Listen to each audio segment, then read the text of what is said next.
ஆண்டிப்பட்டி கிராமத்துல முனியாண்டிங்கிற தாத்தா வசிச்சு வந்தாரு. அந்த கிராமத்திலேயே அவர் தான் பெரிய பணக்காரர். என்னங்கய்யா, மேலே துணி துவைச்சிக்கிட்டு இருந்தேன், அதுக்குள்ளே வர சொல்லிட்டீங்க. எதுவும் வேலை இருக்குன்னா சொல்லுங்க, நான் செஞ்சு வச்சிட்றேன். ஆமாம்மா, எனக்கு ஒரு உதவி தான் வேணும். யாராவது நல்லா சமைக்கிற 2 பேர் இருந்தால் கூட்டிட்டு வா. என் பையன் ஊர்லேருந்து வரானாமா, அவனுக்கு நல்லா சமைச்சு போடணும் பார்த்துக்க. அவன் தான் இந்த விதிமுறையை சொல்லியிருக்கிறான். யாராவது 2 பேரை கூட்டிட்டு வா, நல்லா சமைக்கிறவங்களா பார்த்து. அவங்க 2 பேர்த்துக்கும் போட்டி வச்சு தான் அவன் நல்லா சமைக்கிற ஆளை எடுத்துக்குவானாமா. உனக்கு தெரியுமில்ல நம்ம எவ்வளவு சம்பளம் தருவோன்னு. ஏழைகளோட மனசை புரிஞ்சுக்கிட்டு பணத்தை அள்ளி அள்ளி கொடுப்பவர் நீங்கள். உங்களுக்கு போய் இந்த உதவியை நான் பண்ணாமல் இருப்பேனா? சாதாரணமாக துவைச்சி பாத்திரம் வளர்க்குற எனக்கே மாதம் 20,000 ரூபாய் சம்பளம் தரீங்க. அதே மாதிரிதாம்மா, நமக்கு சமைக்க வரவங்களையும் நம்ம தானே பார்த்துக்கணும். நமக்கு சமைக்க வரவங்களுக்கு 25,000 ரூபாய் சம்பளம்னு சொல்லி கூட்டிட்டு வா. என்ன, என் பையன் நாளைக்கு வந்துருவாம்மா. அவனுக்கு நல்லா வகை வகையாக ஆக்கி போடணும். நல்ல ஆளாக பார்த்து கூட்டிட்டு வா, சரியா? அவங்களும் அந்த இடத்த விட்டு கிளம்பி போனாங்க. ஏ ராஜேஸ்வரி, உன்னை ஊர் பூரா தொலைவுனா நீ வீட்டில் இருக்கியாடி? நீ எப்பவும் ஊருக்குள்ளே தானே சுற்றிக்கிட்டு இருப்ப. உனக்கு ஒரு முக்கியமான விஷயம் சொல்லலான்னு தான் வந்தேன். நம்ம முனியாண்டி ஐயா இருக்கார்ல, அவர் வீட்டுக்கு சமையலுக்கு ஆள் தேவையாண்டி. அவரோட மகன் நாளைக்கு வரானா பார்த்துக்க. அவங்க போட்டி வச்சு தான் அந்த சமையல்காரங்களே எடுக்கிறாங்களாம்மா. சும்மா இல்லை, மாதத்துக்கு 25,000 ரூபா. நாளைக்கு நீ கலந்துக்கிறியா? அட, நீ என்னடி சொல்கிற? இவ்வளோ பெரிய வாய்ப்பை கொடுத்துட்டு கலந்துக்கிறியான்னு கேட்குற. நான் நிச்சயம் கலந்துக்குவேன். எனக்கு சாப்பாட்டுக்கே வழி இல்லாமல் இருக்குது.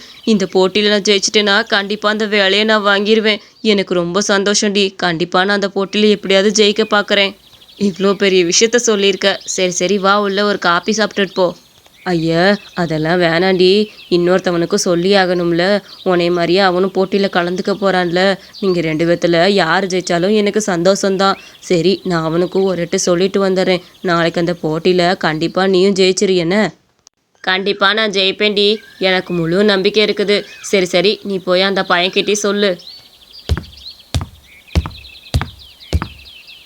என்னடா இது, நம்ம வாழ்க்கை இப்படி போய்கிட்டு இருக்குது. கொஞ்சமாச்சும் நல்லா முன்னேறலான்னு பார்த்தா இருக்கிற வேலையும் போச்சு. இப்படி வீட்டில் அனாதையாக உட்கார வச்சுட்டாங்களே. என்ன பண்ணுறது, எல்லாம் நம்ம தலையெழுத்து. அடே நாராயணா, உனக்கு சில விஷயத்த சொல்லலான்னு தான் இங்கே வந்தேன். இங்கே பக்கத்து ஊரில் முனியாண்டி ஐயா இருக்கார்ல, அவர் வீட்டுக்கு சமயக்காரங்க தேவையாமா. அவங்க 2 பேரை தேர்ந்தெடுக்க சொல்லியிருக்கிறாங்க. 2 பேர்த்துக்கு போட்டி வச்சு யார் நல்லா சமைக்கிறாங்களோ அவங்கள தான் அவங்க வீட்டுக்கு சமயக்காரங்களாக தேர்ந்தெடுக்கிறாங்களாமா. சும்மா இல்லைடா, மாதத்துக்கு 25,000 ரூபா சம்பளம். நீ கலந்துக்க, சரியா? அதுக்கு தான் சொல்ல வந்தேன். அப்படியா, ரொம்ப சந்தோஷம். அப்போனா எனக்கு ஒரு உதவி மட்டும் பண்ணுறியா? நீ அந்த பக்கத்தில் இன்னொரு போட்டியாளர் இருப்பாங்கன்னு சொல்கிறில்ல, அந்த போட்டியாளர்கிட்ட நீ சொல்ல வேணாமே. நான் மட்டுமே அந்த போட்டியில் கலந்துக்கிறேன். அவங்க கேட்டால் சொல்லிடு. இப்படி அவங்க போட்டியில் வர்றதுக்கு பயந்துக்கிட்டு வரலன்னு சொல்லிட்டாங்க. அதனால் இந்த பையனே வேலைக்கு வச்சுக்கன்னு சொல்லிடு. அப்போ கண்டிப்பாக என்னை எடுத்துக்குவாங்க. இப்படிலாம் பேராசைப்படாதடா. உனக்கு முன்னாடியே உன்னோட எதிராளிக்கு சொல்லிக்கிட்டு தான் வந்திருக்கிறேன். அது வேற யாரும் இல்லை, உன்னோட பக்கத்து வீட்டில் இருக்கிற ஈஸ்வரி பாட்டி தான். அந்த பாட்டி தான் இதில் கலந்துக்கிறேன்னு சொல்லியிருக்கு. அந்த மாதிரி சொல்லிட்டு அந்த பாட்டியும் அங்கேருந்து கிளம்பினாங்க. கண்டிப்பாக அந்த போட்டியில் நான் தான் ஜெயிப்பேன். எனக்கு தான் அந்த வேலை. 25,000 ரூபா வேலைன்னா சும்மாவா? நான் சமையல்காரங்கிறத இதில் நிரூபித்து காட்டுறேன். நான் எப்படி சமைப்பேங்கிறத அச்சு பேசுகிறாமல் அதில் அச்சடித்து காட்டுறேன் பாருங்க. அடுத்த நாள் போட்டி நடக்கிற இடத்துக்கு அவன் வேகமாக வந்துட்டான். ஐயா, நான் தான் அந்த போட்டியாளர். என்னோட இன்னொரு போட்டியாளர் வர வாய்ப்பே இல்லை. அவங்க பயந்துட்டு ஓடிட்டாங்க. அதனால் எனக்கே அந்த வேலையை கொடுத்துருங்களே. நான் கல்யாண வீடு அது இதுன்னு ரொம்ப நல்லா சமைச்சவேன். வேணா உங்களுக்கு ஒரு சாப்பாட்டை வேணா செஞ்சு காட்டுறேன். சாப்பிட்டு அந்த ருசி நல்லா இருந்துச்சுன்னா என்னையவே சமயக்காரங்களை ஏற்றுக்கங்க. இல்லைப்பா, பொறு கொஞ்ச நேரம் பொறுத்து பார்ப்போம். அவங்களும் வந்துட்டாங்கன்னா அவங்களுக்கும் உனக்கு போட்டி வச்சு தான் நான் எடுக்கலான்னு முடிவு பண்ணி வச்சுருக்கேன். அதுக்குள்ளே சொதப்பாத இரு. அட, நான் சொல்கிறத கேளுங்கய்யா. அவங்களாம் இங்கே வரமாட்டாங்க. அவங்க தான் பயந்து ஓடிட்டாங்கன்னு சொல்கிறேன்ல. அவங்களாம் இங்கே வர வாய்ப்பே இல்லை. நேரத்தை தான் நீங்கள் வீணடிக்கிறீங்க. தயவு செஞ்சு என்னை சமயக்காரங்களாம் ஏற்றுக்கங்க.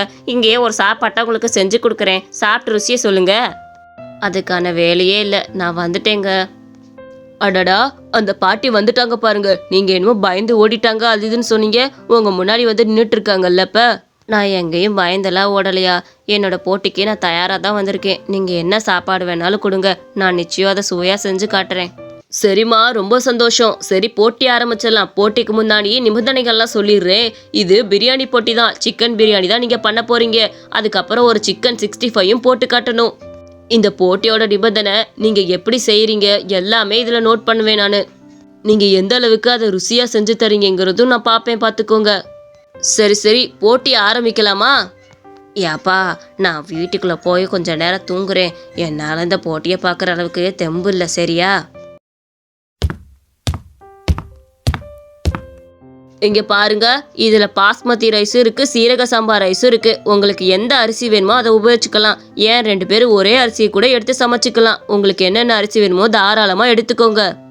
எனக்கு பாஸ்மதி ரைஸ் தான்ப்பா வேணும். அதில் தான் நான் பிரியாணி ரொம்ப சுவையாக பண்ணி காட்டுவேன் பாருங்க. கண்டிப்பாக நான் தான் ஜெயிப்பேன். கிளவி, இப்போவே பயந்து தெரிச்சு ஓடி போயிரு. அதுக்கப்புறம் தோத்ததுக்கப்புறம் அழுதுகிட்டு உக்காந்துருக்காத. தம்பி, நான் இந்த சீரக சம்பா அரிசியே எடுத்துக்கிறேன்ப்பா. இதில் பிரியாணி பண்ணி எனக்கு நல்ல பழக்கம் இருக்குது. எது வேணுமோ எடுத்துக்கோங்கம்மா. அப்புறம் இந்த மரியாதை குறைவாக பேசுகிற வேலையெல்லாம் இங்கே வச்சுக்க கூடாது. அப்படி இருந்தா இப்போவே போட்டியை விட்டு தூக்கி விட்டுருவேன். சரி சரி, போட்டி ஆரம்பிக்கலாம். போய் 2 பேரும் நல்லா உட்காந்து சமைங்க. அவங்க 2 பேரும் பிரியாணி சட்டியெல்லாம் வச்சு நல்லா சமைக்கவும் ஆரம்பிச்சாங்க. இந்த பிரியாணியில் நல்லா கலர் பொடி அள்ளி கொட்டணும். அப்போ தான் பார்க்க கண்ணுக்கு குளிர்ச்சியாக இருக்கும். சிக்கன் 65லையுமே நல்லா கலர் பொடி போட்டால் தான் இவர் கண்ணுக்கு நல்லா குளிர்ச்சியாக இருக்கும். அப்போனா தான் நம்மளோட பிரியாணியை தேர்ந்தெடுப்பார் இவர். கண்டிப்பாக அப்படியே செய்வோம். பிரியாணி கலராக வரலைனாலும் பரவாயில்ல, நல்ல ஆரோக்கியமான பிரியாணியாக செஞ்சு கொடுக்கணும், பார்த்துக்கோங்க. அப்போனா தான் நமக்கும் நிம்மதியாக இருக்கும், சாப்பிட்ற அவங்களுக்கும் நிம்மதியாக இருக்கும். ஆகா, செய்யறப்பே உங்க 2 பேர்த்தோட பிரியாணி மனமே ரொம்ப அருமையா இருக்குதே. சாப்பிட்டு பார்த்தா இன்னும் ருசியா இருக்குன்னு நினைக்கிறேன். இன்னும் எவ்வளோ நேரம் ஆகும்? சீக்கிரம் செய்யுங்க, எனக்கு சாப்பிடணும்னு ரொம்ப ஆசையா இருக்குது இப்போவே. ஐயா, அந்த பிரியாணி மனம் என்னோட பிரியாணிலேருந்து வர்றது, அந்த அம்மாவோடதுலேருந்து வரல. சரி சரி, அதெல்லாம் கடைசியில் பார்த்துக்கலாம். முதல்ல சீக்கிரம் சமைச்சு முடிங்க. அவங்களும் நல்லா வேக வேகமாக எல்லாத்தையும் எடுத்து சமைச்சிக்கிட்டு இருந்தாங்க. அந்த பாட்டி நல்ல பக்குவமாக பார்த்து செஞ்சுக்கிட்டு இருந்தாங்க. ஆனால் அவன் நிறைய கலர் பொடியை போட்டு செஞ்சுக்கிட்டு இருந்தான். அவ்வளோதானா, முடிச்சிட்டிங்களா? பிரியாணி தம்மெல்லாம் போட்டிங்க. ஆகா, சிக்கன்லாம் நல்லா கலர்ஃபுல்லாக இருக்குது பார்க்கவே. ஐயா, என்னோட சிக்கனை பார்த்தீங்களா எவ்வளோ கலராக இருக்குன்னு? ஆனால் அந்த அம்மாவோட சிக்கனை பாருங்கள், ஆரஞ்சு கலர் கூட இல்லை, வெறும் காப்பி கலரில் கிடக்குது. என் சிக்கனை பார்த்தீங்களா, சாப்பிடணும் போல் இருக்கும் பார்த்தீங்களா? அவங்களும் அந்த பிரியாணியெல்லாம் ரெடி பண்ணிவிட்டு அவருக்கு சாப்பிட கொடுத்தாங்க. உன் பிரியாணி சுவை ரொம்பவே நல்லா இருக்குப்பா. சரி சரி, அவங்க பிரியாணியும் நான் சுவைச்சு பார்த்துட்டு அதுக்கப்புறம் ரிசல்ட் என்னன்னு சொல்கிறேன்.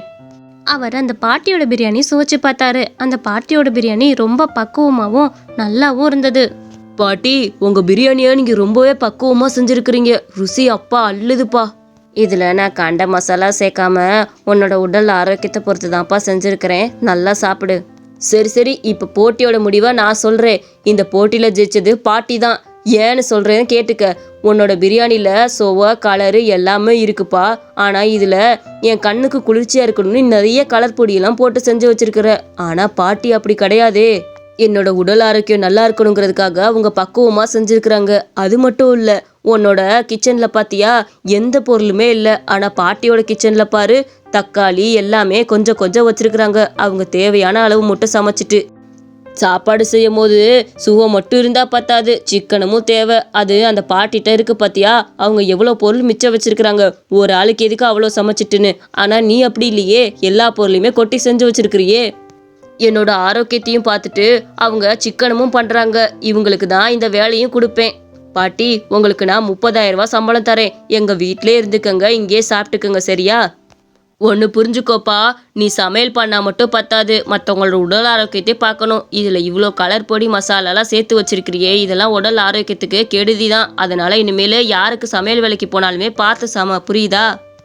பேசாமல் நம்மளும் வழக்கம் போலையே சமைச்சிருக்கலாம். இவன் கண்ணுக்கு குளிர்ச்சியாக இருக்குன்னு அந்த மசாலா இந்த மசாலான்னு போட்டு நல்லா கலர்ஃபுல்லாக வச்சா கடைசியில் வச்சாம்பர் ட்விஸ்ட் எனக்கு. சரி விடு, இதெல்லாம் நமக்கு புதுசா என்ன? அந்த பாட்டியும் ரொம்ப சந்தோஷமாக அந்த வேலையை வாங்கிட்டாங்க. இந்த கதை பிடிச்சிருந்துச்சுன்னா நம்ம சேனலை மறக்காமல் லைக் பண்ணி கமெண்ட் பண்ணி சப்ஸ்கிரைப் பண்ணிக்கோங்க.